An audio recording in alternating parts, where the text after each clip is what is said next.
Welcome to the Real Estate Investing Failures to Fortunes podcast, the show where we fearlessly dive into the untold stories of real estate investors' greatest setbacks and how they turned those failures into resounding successes.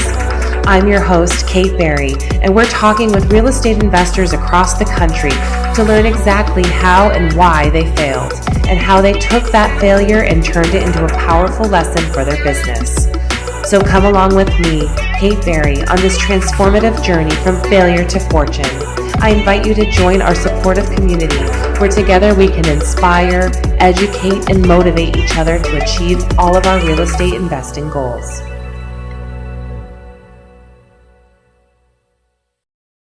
All right, welcome to the From Failures to Fortunes podcast. I'm your host, Kate Berry, and I am here today with my guest, Michael Bell. He is a full-time real estate broker in Pasadena, California, and author of the book Seller Mistakes. Michael, thank you so much for joining us. Thank you, Kate.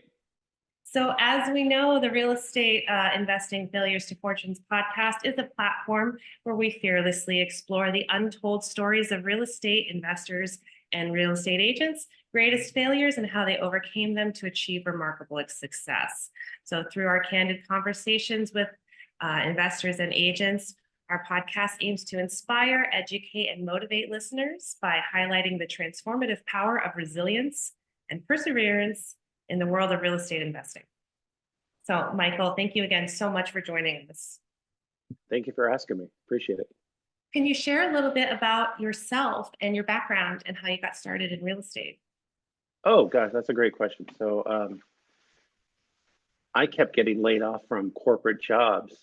And this is back in the early 90s after I graduated from Gonzaga University.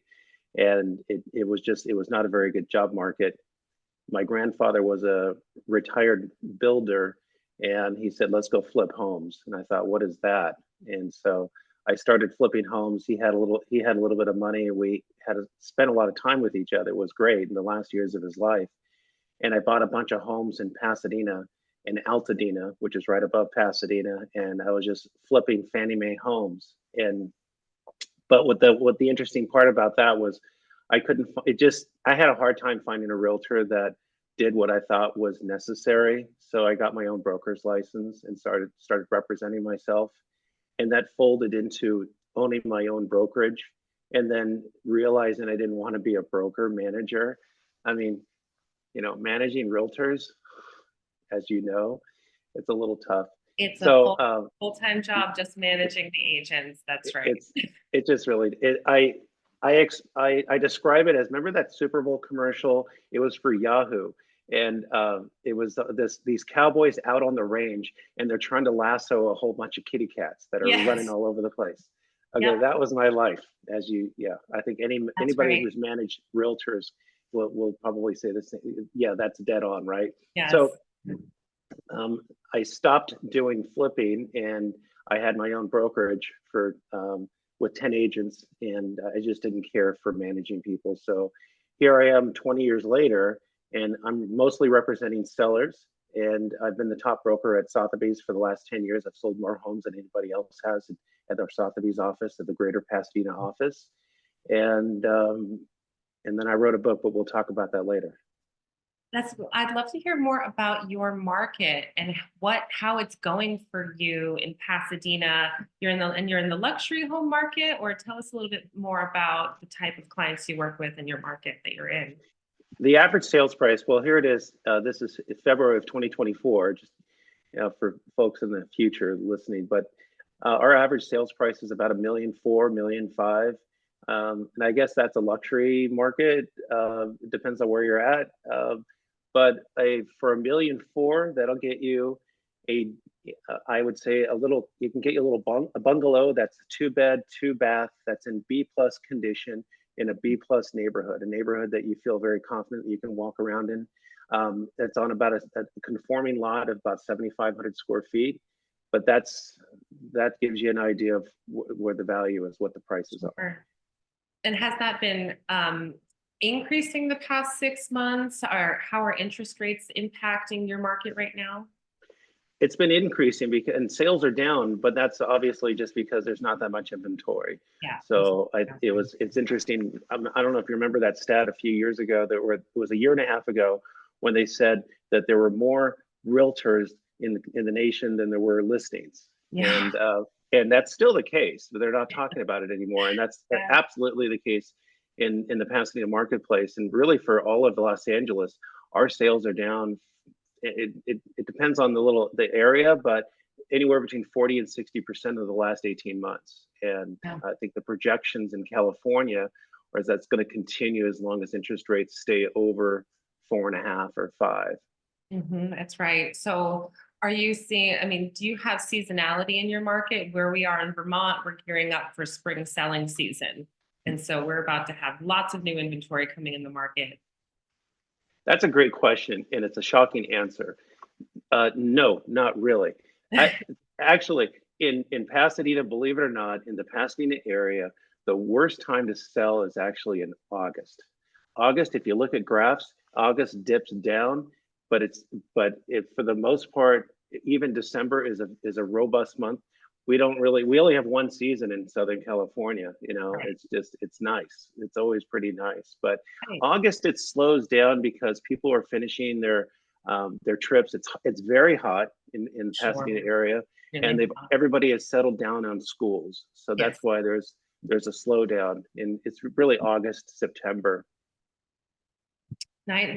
Well, that's good to know. So you kind of don't have to worry about that seasonality factor. Just have to worry about the interest rate factor and the supply factor. I'd love to learn a little bit more. You've been in the real estate business for 20 plus years. Could you highlight for us some of your early successes or some of the highlights from those 20 years? So, well, it was exciting to be a broker manager to manage a lot of folks, and I was the youngest practicing broker in Pasadena for years. Um, it and I actually thought I think a lot of realtors go through this too. They always think they think they'll maybe be a better manager than they would be a realtor or vice versa. But for me, I really thought I'd be a great manager and not a very good realtor. It just seemed I didn't really have that fast talking thing that stereotypical realtors had. Um, but I want to be in a much better real estate agent than a manager. And for me, the one of the big turning points was I was at Keller Williams, and I really sucked up all the information from Gary Keller and that book that's right behind you, The That's Millionaire right. Real Estate Agent, Oh, the so is that. red book. It's really the Bible in this business. And for me, what was astonishing was to read, I think it was like page 10 or something like that. It has the triangle and talks about the Yes, three L's of your business: listings, leads, and leverage. that's right. And I've taken that to heart. And it's funny because when I first read that book, I stopped reading it right there. And I just went into listings and leads and leverage and really worked that. And it's been fantastic for me. Yeah, that's Um, great. That's how the book should be used. I think it should be you start 10 pages in and then you take the first lesson and you go and do it. Right. And then once you perfect that, then you can get to the next stage. You perfect that, create systems so that you can keep building upon the business. And so I love the fact that you were a managing broker because I'm sure there was a lot of lessons in becoming that, and then also maybe stepping away from it. And so, are you working as a solo agent? Do you have a team? Tell us where you are now. sure. I don't really have much of a team. I have a full-time assistant who's kind of like now because of he moved away during COVID, but he's still working for me. So he's basically it was a phenomenal assistant, and he's licensed. And then my wife helps me a little bit with paperwork. But when you work with sellers, you're not really buzzing around a lot, and so that's my focus. It's always has been sellers, and I know a lot of agents are probably wondering, how do I just start working with sellers? Well, I'll tell you, one of the tips you can do is network like crazy to attorneys and grab lunch with them. And oftentimes, an attorney will just use you just because you're the top of mind. It may not be because you're the best or whatever, but if you stay in contact with attorneys, so about half of my business is probates and trust sales, and guess what? They're motivated sellers. Yep, that's right. The motivated sellers, most of the time, may be vacant too, or they're not, a primary resident necessarily if it's going through probate. So And that their as is as sales. is. They are easier. So what's wrong with going after some of the potentially easy ones out there? And I know a lot of agents think to themselves, well, a probate or a trust sale, they're not going to buy anything. Well, you need to get over that. I think that's fine. Yeah, there's you'd like to have transactions where there could be two, but Sure. this business is always a double-edged sword. It's tough to Yes. buy sometimes, and it's really easy to sell, or it's the reverse. So, And but at true. the end of the day, if you're a listing agent, you're guaranteed an income. That's right. Yeah, if you list, you last. That was one of the first things someone ever said to me. If you list, you last. And Yeah. it's so true. And the thing too, yeah, about that double-edged sword, you're getting listings and it's a primary resident and they need to buy in order to sell. It's almost, but you're adding more contingencies to that one deal. There's more, redundant, there's less redundancies, I should say. So there's more chance of it falling through. You have to now successfully sell it and help them buy something. And then if they're buying Right. something and those sellers have to sell, then you get into you need three transactions to go through on time without any hiccups. And I mean, you seem like you're great with stats. You might know the fall through rate for real estate transactions. It used to be, I think I heard maybe 5 years ago, it was one in three real estate transactions will fall through. And so, yeah, making sure if you're working as an agent, you have to have your pipeline filled with things that will close and Yeah. more likely to have a closed sale of a vacant house, much easier to sell, not as many ways for it to fall apart. You don't have to worry about someone moving their whole life somewhere else. Um, it really, and as you've been knowing that you're a real estate agent that deals with mostly, sellers and clients, you know that it's not so simple as just putting a house on the market and selling it and it sells, right? Well, it was that easy. Yeah. It is but I know I understand the perception. It does look kind of easy from the outside looking in, but if you think it's easy, jump into it and try it Right. out. Well, and let's jump into kind of the meat of the podcast where we talk about failures. And you have written a book that goes through basically all the failures that you've experienced or seen sellers do. And so I'd love to learn more about why you wrote the book, what inspired you to write the book, and how you view failures in real estate. So I love stats, and I'm going to throw out some stats during this podcast. But for me, it was really learning that I really need to work with sellers. That's just the hat I like to wear. And I know there's a lot of agents out there that just love working with buyers, and they feel that they have to have a balance in their career, and they should work with both. And that's all fine, and everybody should do what they're comfortable with and what they really enjoy. For me, I really enjoy the journey working with sellers. And for me, I started looking into the stats as to what works and what doesn't work and what my brokerages were telling me that I should do. And I like stats. So I dived into the National Association of Realtors uh, annual survey. And then the National Association of Realtors puts out a 160,000 piece survey to people that just bought a house and just people that just sold a house. And they ask them 135 questions. And so, and any realtor can get, actually anybody in the world can get this. You can go to the National Association of Realtors website and buy it for 22 bucks. And if you print it, it's literally like 400 pages, but it's so data rich.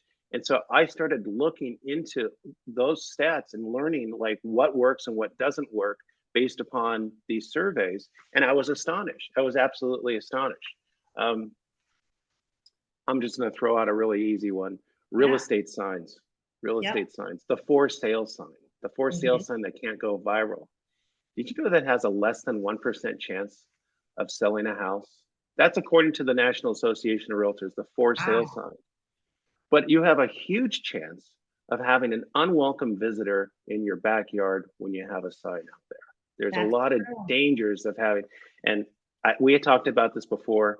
We went live on this podcast, and a lot of the stuff I'm going to say is controversial, and a lot of your clients and other realtors may not like hearing it, but I want you to know. Realtors don't really like to hear anything that's different from what they've known that, Yeah. for their whole life. So, it's okay. We're okay to be we have to challenge some ideas, especially when things are changing so quickly in the world of technology. So, All the stuff I'm going to tell you, though, these stats they're all from the National Association of Realtors. It's not my opinion. right. So Yes, we love our data, right? I started diving into this, realizing, oh my gosh, no one's hearing about this. No one's talking about this. The brokerages are telling everybody to have they want your real estate sign out there. They want mailers out there. They want you to do open houses. They want you to go after your family members. And it just seemed like a lot of those things were proven mistakes. And I break all of those down and more so in the book. I'm not trying to sell the book, but here's a copy. This is what it looks like. It's seller mistakes. When it sounds too like it's also seller agent mistakes, right? Or broker mistakes, realtor mistakes, marketing, misconceptions. Yeah, exactly. It was there's a lot of that. So everybody, a lot of people ask me, like, what's the biggest mistake people make? And I tell them that the biggest mistake people make is that 75% of all home sellers interview only one agent. Right. But Yeah. 75% of those sellers never use that agent again. Wow. Did you know that? And that's an NAR statistic. Only 10% of all sellers interview at least 3 people. And actually that's one of the big mistakes people make, is they don't interview more than one agent, but you should interview 3 agents. And my book details gives you little tips on how to find the top agents. And as you know, they should use sellers should use a local, top experienced, Yes. ethical agent Yes. that adheres to certain principles. And the principles are really detailed in the book. That's great. It's so true, Yeah. because you're going to pay the same amount. Well, Yes. not the same. There's no general commission, of course, but if you're paying a commission, it's a pretty good amount of change, right? So you want to take your time and make sure that you're interviewing and you're hiring someone who is well qualified. Not all realtors are created equal in any position, if for that matter. I actually have a chapter about hiring family and friends. I don't know how you feel about this, but No, the I refer hardest clients out. were my family and friends. They're the hardest clients because the friendship, the family thing, it's all on the line. The Christmas dinner conversation, it's Yes. all on the line. Why would you put yourself through it? I've done it. I don't like it, but sellers, if you are considering hiring a friend or a family member, I'm telling you what you're missing. First of all, you're missing the nuclear option. The nuclear option, it is always great in a business transaction to be able to have the nuclear option of yelling at somebody or firing them. And you lose all of that. So funny. I actually tell a lot of my clients, you get one freak out with me. You've got a coupon for a free freak out, a bad day, because it will happen. And because it does happen, right? Oh yeah.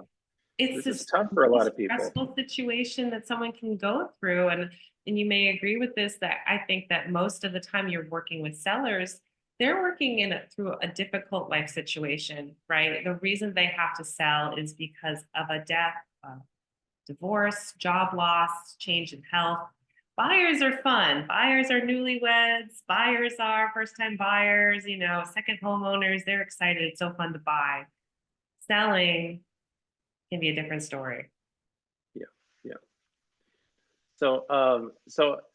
Well, just to back up, my journey was there was just all these things that I saw that I didn't really agree with. So I started writing what's called a white paper, and a white paper is kind of like a research paper. And I thought I was going to be the guy that wrote the paper to kind of, expose all of this. And I met a guy who is a book publisher, and I told him my idea, and he thought that was fantastic. So, like I said, we talked about this before. I was hoping to sell 200 books. and just be an Amazon bestseller. And I'm pretty happy with that. I just wanted to finish the book. It took me 5 years to write, and it's loaded with Wow. stats. But it sold 40,000 copies, and it hit the Wall Street Journal bestseller list 2 years ago, and it's still selling. Yay. So I have Congratulations. brokerages. Thank you, thank That's you. so exciting. I have brokerages that are bought. I just had a guy that bought. He wanted 30 signed copies, so he came to my house. We met at. He came to my house. We had met at a coffee place before and chatted about this, but he wanted them all signed. So, and he was giving them to his all of his agents in his office. It was, and he's a commercial broker. Wow. And I mean, why do you think people reacted so positively? Well, the original title to this, and I think you'll appreciate this because you're in real estate. The original title, which my publisher hated, was High Level Fiduciary Sales. Nice. I still like it, but nobody else liked I it. like that too. I love the word fiduciary, and I love Yeah, being a realtor for that reason because it is a high level, it's a different level sense, but I can see why a publisher might. Seller yeah, mistakes is a much more. I want to read seller mistakes if I'm not a yeah, realtor.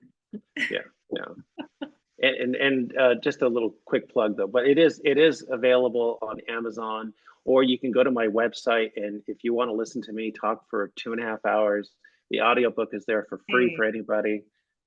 It doesn't perfect. cost Free anything. audiobook. It's a Amazing. free audiobook. You do not have to put your email address or your phone number for it. It's just open. I just want to get the information out there. That's wonderful. Perfect. I'm a big audiobook person. So thank you for the free Cool, download. We'll definitely cool, have a link to that in our show notes and also on anything that we post on social media. So we'll cool. have the link for everyone listening. That's fantastic. Did you have anything else unexpected come with the book? I it's kind of taken on its own. I find myself in different print publications here and there. I get phone calls. I just got a phone call from a gentleman in St. Louis, and the conversation started out with saying, "I was just wondering if you're going to be moving to St. Louis anytime soon because I want to hire you." I thought that was That's really quite great. nice. So that's been surprising, is a lot of outreach all across the nation asking if I could find somebody that adheres to these principles. And if you read the book, it's not that hard to find a top-notch ethical agent that won't do dual representation, that won't focus on open houses. There's a whole chapter about open houses, and I think a lot of your realtors that are listening to it are not going to like it. But open houses, as we all know, they're for leads. They don't really sell houses, and they're very dangerous. Agree. Do you have any, I mean, if you were to, give a brand new agent in this market, a piece of advice, and I know we talked about the Millionaire Real Estate Agent book before, what should, if a person listening to this right now is a brand new agent, they're excited to get started, they want to target sellers, what advice would you give them? So I'll tell you what I heard from Gary Keller years ago. I like the stuff that Keller Williams puts out. They're almost like an education company more than a real estate company. Totally. But Yes. and I don't mean that as a jab at all. It's No. a very very well run company. But I went to a conference, and before he was up on stage, I decided to sit in the front row, and he was just yapping with people. And he said, "Nobody asked me how to make $1 million in real estate, and I'm going to tell you right now how to do it." And it took 30 seconds. He said, "I would make you do two 2 weeks of just learning dialogues, understanding objections, getting familiar with a partner, and role play as if you're picking up the phone and calling people, and do that for 2 whole weeks.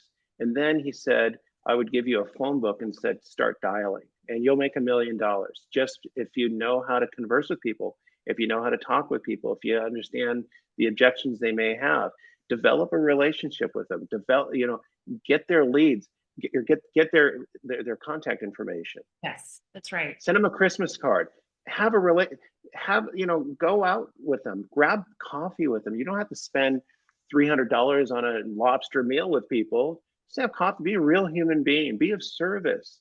These That's are right. the things that he talks about, and a lot of that stuff doesn't really cost that much money. But you know as well as I do, how many people do that? They don't. Like Gary said, nobody does that. They don't. And I really think the reason is because there's a fear of rejection, right? Sure. And that's always how I describe it to my new agents. I say it's a muscle you have to work.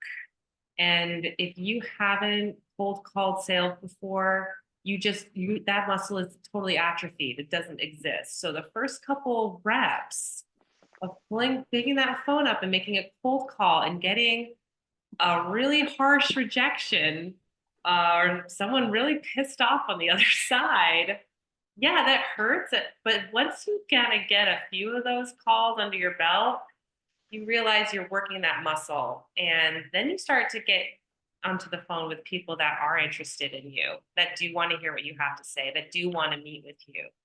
And you lean into those. You don't have to convince everyone to work with you, right? To even to make $1 million. How many sales is that really? How many people is that really that you have to work with? You know? Well, and just so you know, for me, I'm not one of those people that did what Gary Keller told. I don't cold call at all. I just choose not to. And I think if anybody's listening to this podcast, for you to realize there's so many different ways to do very well in real estate and be of service to people. And you don't have to do it with cold calling. You can do it Right. with mailers. There's Facebook ads. There's just, you know, there's an agent in town who went to a Starbucks and sat in the back with a laptop, and she gave the barista $100 and said, whoever comes in to buy a cup of coffee, if they're a single person that was, older than 18, tell them that I'm buying their coffee. And if they would like to, they can come over and thank me.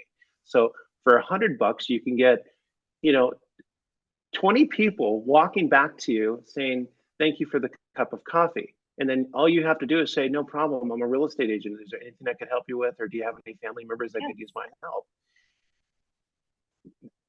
That No, agent made absolutely. $500,000 their first year by doing that at Starbucks. My point is there's so many different ways of doing this business. You have to be really open to it. Yes, that's right. I love that advice. You have to be open. You have to get out there. You have to put yourself out there. But if you're not going to be the one doing it, then the leads don't come to you magically. You have to call for them. But you're right. You also have to do what you're comfortable with. I mean, to me, that's not fun. To me, I don't want to sit in the back corner of a Starbucks. But Right. I'm sure somebody that's listening to this right now is like, I could do that. It's no big deal. Let me ask you, Michael, what do you do? How do you get your leads? What's your Oh, secret for sauce? me, so I've been doing this for 25 years, and so I'm very good at keeping my database updated, and I stay in contact with folks, and I love to fill my calendar with breakfasts, lunches, and not too many dinners because I'd rather be home. But Totally. basically, every day for lunch, I have some kind of a lunch appointment with somebody, and I this is one of the mistakes I used to make. I used to take everybody to a really nice steakhouse for lunch. It Yeah. was, it was a few $100s, and a lot of them were attorneys. And I changed that. I just go to quick little sandwich places or a really quick bite that's really close to their office. So I'll find out where they're at. Nice. And if you're an agent, you're probably thinking, okay, how do I get those appointments? I'll tell you a really easy way of making those appointments. Yes, please. I know if you pick up the phone and you call those attorneys, you're not going to get through. You're not going to get through the gatekeeper, or they're going to blow you off. And I get it. That's very normal. Write them a letter. Dear so and so, I would love to have a cup of coffee with you. I'm going to call you on Tuesday, February 5th at and to set up a time. Send that in the mail to them with a card. And guess what? When February 5th comes, you pick up the phone and you call, and the gatekeeper, the receptionist, is going to say, are they expecting your phone call? Yes, they're expecting my phone call right now. Amazing. Boom. I love that. Cost you $1 for stamp and a nice card. And It sets you apart too, because no one's doing that anymore. And that's such a great way to yes, it's almost back to basics, but I actually feel like this is a trend happening in real estate sales where there's a very oversaturated online marketing and way of reaching out to people, communicating with people. And I think people are overwhelmed by it. Emails, calls, texts, Zillow alerts, you get a million of them. So if you get something nice that's in the mail, handwritten, a card, that's it's so rare to get something like that now. So it's gonna make an effect, I think. there's actually, as we're talking about this, I'm thinking about this book, and there's this author, his name is Michael Mayer, and he wrote a book called The Seven Levels of Communication.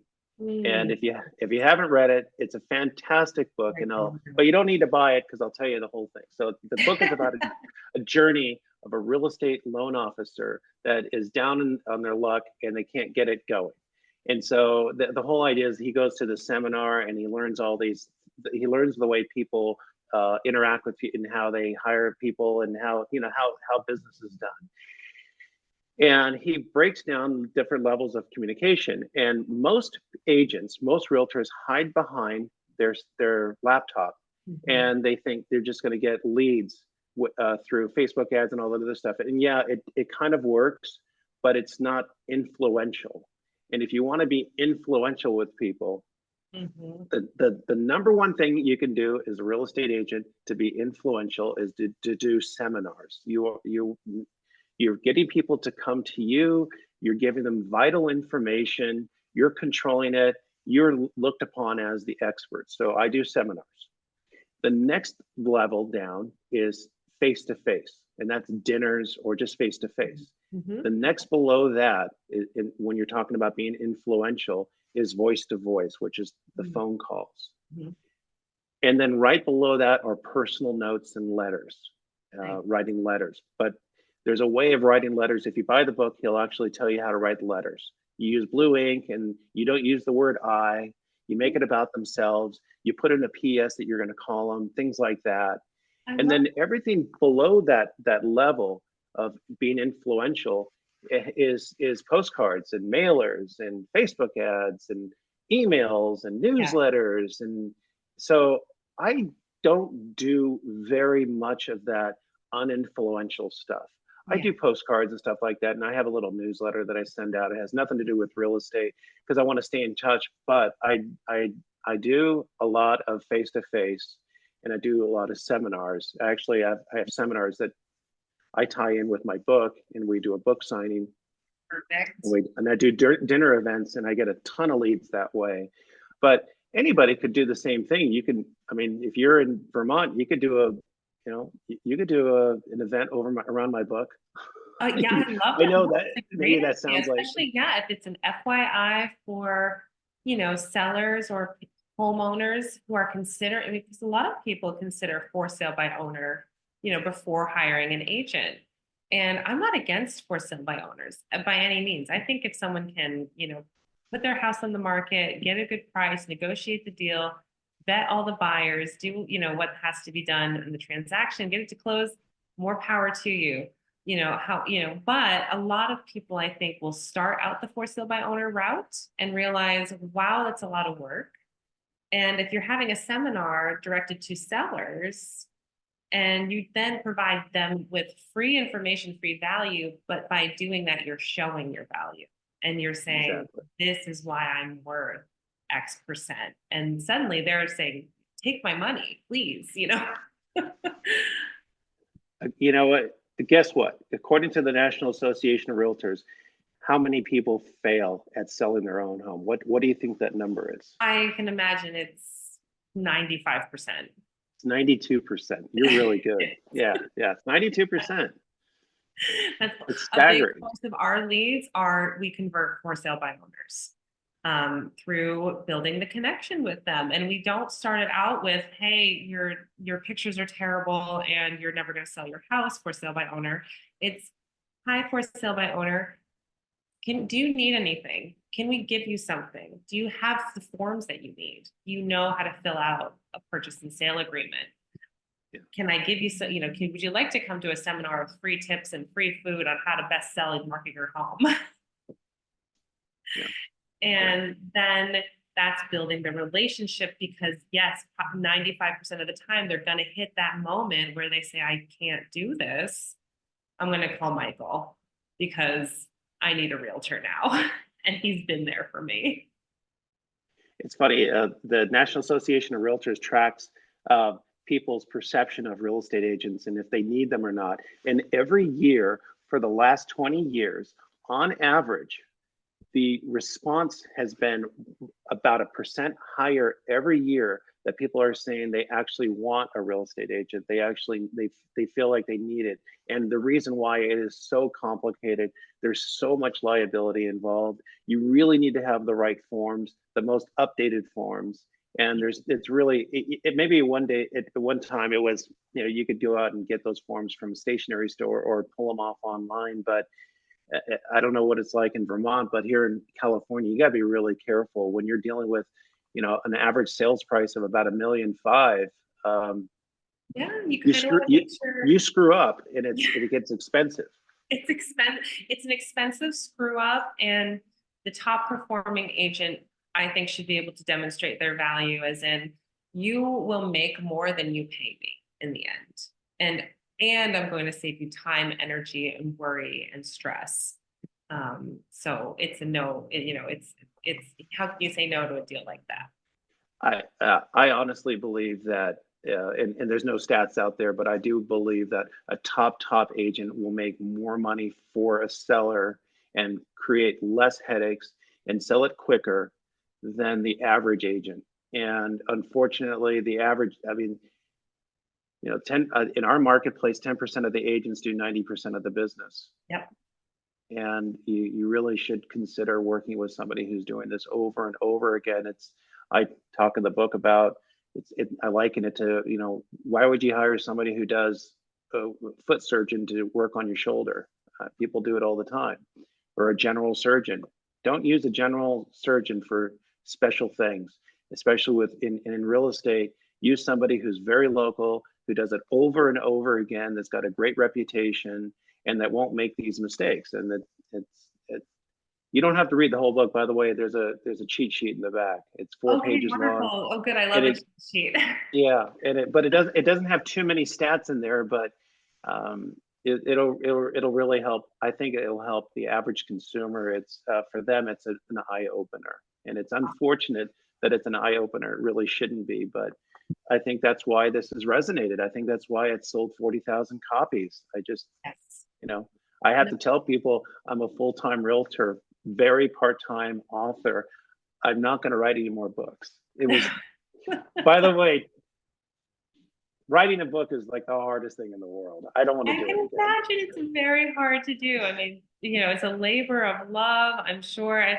And I mean, I think, I come from a world of, systems and leverage, and it's hard to leverage off, the work of writing a book that you're doing. It's all you, right? Well, it's also the way people communicate these days. We're all used to short form communication, texting, maybe, even as a real estate agent, how often do you send something that's longer than a page? Most people don't. No, But if putting I together do have to I'm picking up the phone. If it's more than a couple paragraphs, I'm like, this is going to be a phone call. Yeah, but to put 150 pages together cohesively, and also it's what I learned about the book was you don't write the way you speak.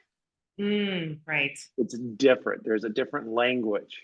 And anyways, this is not about writing a book, but if you're going to write a book, call me. I'll help you through I'll give you some real good tips that I learned. Something would be great to, have. I think it's great. Like you said before, it's a good listing tool.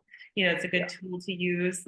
I think, every agent should have it as part of their toolbox or their listing presentation. Did you notice between, before writing the book and after writing the book, did your business change, or did your perception change, or how did that experience of writing the book affect your business? Oh, that's a great point. Actually, my business has always been very, I've had a fantastic business that's just getting better and better, especially with the market getting worse and worse for people. I mean, in Los Angeles, I don't know what the numbers are, but I would venture to guess that half the agents in Los Angeles last year closed no deals. I mean, Wow.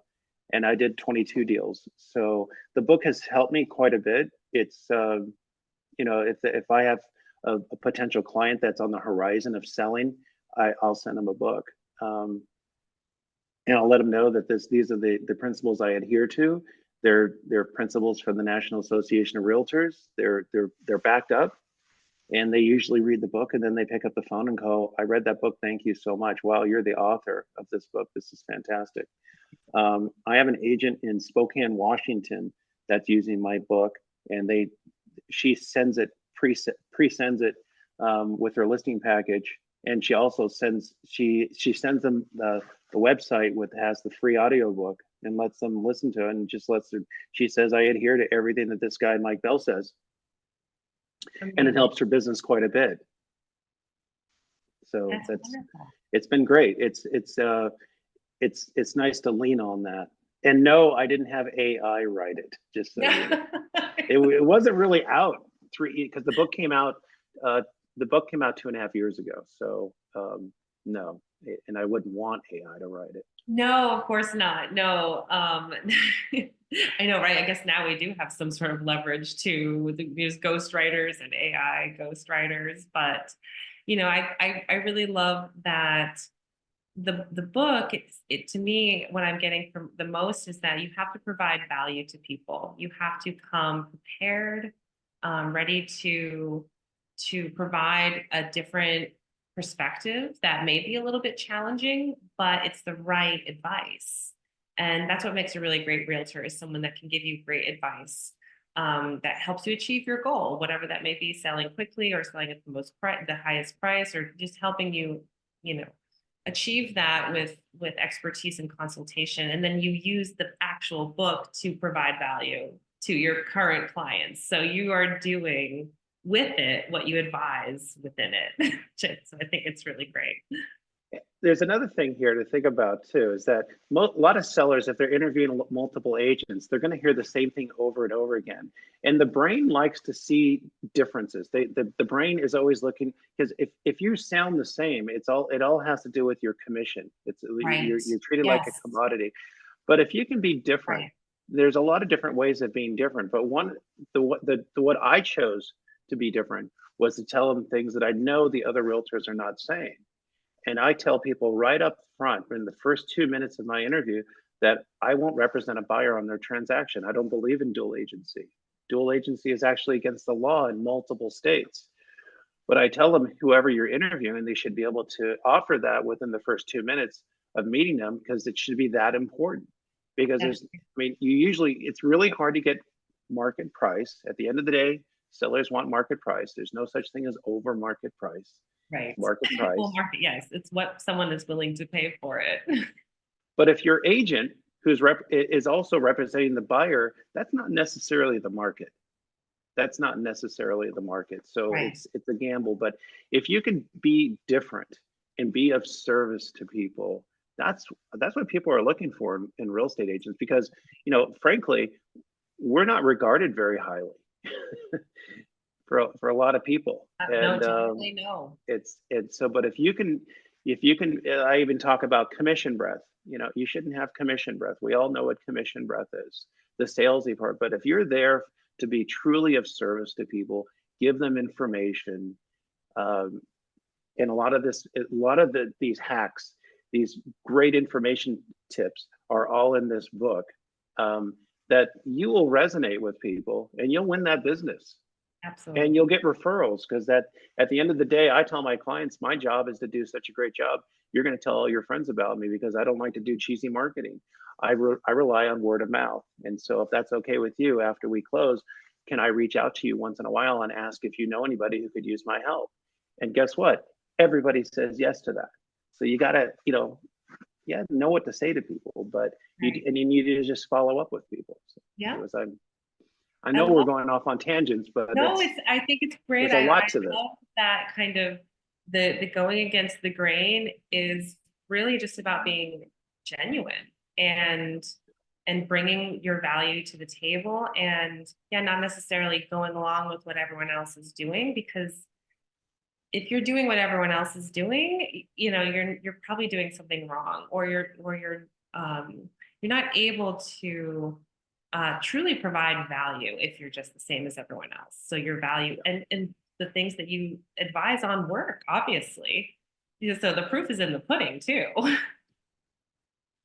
For me, it was always how would I want my mom to be treated, Oh, I love and I do this all, and I in my earlier career, you asked me to talk about a failure. One of my failures was I had told a client, if you were my mom, this is, and she got all offended. How old do you think I am? Now I tell people, if you were my brother or my sister, even if I'm working with somebody who's 30 years older than me, I still call her you were my sister, and this is what, I would want to do, and how I'd want to be treated and all that other stuff. But it. that's so if you were going to say anything like that to somebody, just make sure Yeah. you don't insult them accidentally. I love that. I love that. Well, thank you so much, Michael. This has been a wonderful conversation. I kind of want to end our interview with asking about what's next for you. And is there anything, what are you looking for on the horizon currently, down the road? And how can us at the Failures to Fortunes podcast support you? And how can our community follow back? How can we follow up with you? What would be your ask of us? If anybody who's listening to this wants to chit chat and reach out to me, first of all, I love chatting with people. I love the voice to voice part of this business. So reach out if you want to brainstorm, if you have a listing coming up and you want some help with some things that you could say or do. I'm available. If you'd like to get a free copy of my book, I can mail those out to you too. If you like a box of books that's all signed, I'd be happy to help you with that too. So I'm primarily a listing agent in the Pasadena area, which is the areas are La Cañada, Glendale, Pasadena, Altadena, South Pasadena, Bradbury, Monrovia, Sierra Madre, and a little bit of like Eagle Rock, which is North Los Angeles. So I'm in the northern foothills of Los Angeles. That's where I am, and behind me are all the mountains. So we're right up against the foothills. And if anybody has anybody in those areas that could use some help, I love paying referral fees if you're a real estate agent. But I'd love an opportunity to help your clients out here. And even if they just want to chit chat for a half hour, and then maybe their horizon is not for another 5 years, that's fine. I'd be happy to talk to people way ahead of time. And I'm not a cheeseball realtor. I don't push people. I don't have commission breath. I, you know, I just love, I really want to be of service. I want to get my information out there. It's really resonated with a lot of folks. I get a lot of requests to be on podcasts. I've been on TV a bunch of times, and I've kind of struck gold. But most of the people that reach out to me, they don't list with me or whatever. They're not going to list anyways. But I just love to get the information out there. And I think I'm 54 years old. I love what I do. I'm going to be doing this until I'm dead. and I think a lot of this, if you put those seeds out there, things will grow and it'll all come back. And I just really believe in, the more you give, the more you're going to get. That's so true. I believe it too. I think it's the most true thing. You give, you gain back. You follow up, you provide value, you build relationships genuinely with people. That's this business is we sell properties, but it's about the relationships that you have with people, with your clients, with other realtors in the community itself. So thank you so much for coming on today and sharing your story and your insights. Thank you, I Kate. want to encourage all our listeners to connect with Michael and go to Amazon, check out his book, Seller's Mistakes. And Michael, what's the best way for people to find you? My website is michaelbbell.com. There's 2 B's in there. That's probably the best way. You can find me on the web there. My email address is there. My phone number is there. Perfect. I love having 0 emails in my inbox every night. I know it's kind of a freaky thing to hear, but I do respond to everybody. That's amazing. That's great. Okay, perfect. We'll have all that information in our show notes and in the Cool. links to the podcast. So again, thank you, Michael, and thanks to everybody for joining us, the Failures Thank to you. Fortunes podcast. I'm your host, Kate Berry, and we'll see you next time. Thank you for joining us on another episode of Real Estate Investing Failures to Fortunes podcast. If you enjoyed today's stories and insights, don't forget to subscribe, rate, and leave a review. Your feedback means the world to us. Remember, your journey in real estate is a marathon, not a sprint. Embrace the failures, learn from them, and turn them into your stepping stones to success. I'm Kate Berry, and until next time, keep hustling, stay inspired, and keep turning those failures into fortunes. Happy investing.